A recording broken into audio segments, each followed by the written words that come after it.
Well, it has been one of the most stable jobs in sports. Head basketball coach at Hope College.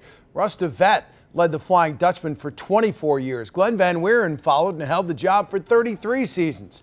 But after last season, Matt Neal and Hope College parted ways after a 5-year stint. And now the team is in the hands of another Hope alum, Greg Mitchell. Tonight, he'll coach his first game when the Flying Dutchmen take on Grand Valley in an exhibition game at DeVos Fieldhouse. Mitchell inherits a talented team made up mostly of players his predecessor recruited. Coaching changes are challenging, and I respect that. I think my biggest goal initially was to build relationships and build a sense of trust, and then try to utilize their strengths. And we're trying to play a version, a style that's conducive to their ability and their comfort zone. So I think that has helped, but I think the biggest thing is relationships. And as we build those, that'll just, I think, continue to get stronger and stronger.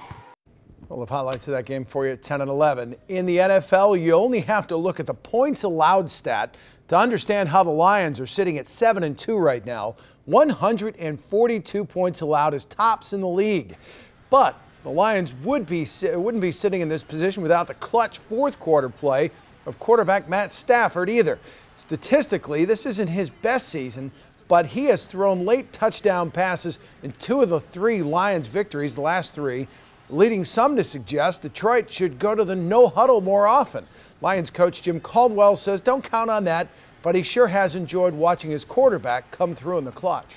So it just so happens that that's what gets highlighted. It doesn't necessarily mean that's the only time that he goes to a streak of throwing the ball well, you know what I mean? Because that's not the case. But I do think it does show that when it is time to get some things done, he's not one of those guys who's going to shrink away from a challenge, and he's going to make something happen. And fortunately, it's played out in our favor. And the 8-1 Arizona Cardinals next for the Lions. Matt Williams, Washington Nationals manager, just been named the National League Manager of the Year. All right. Thank you, Jack.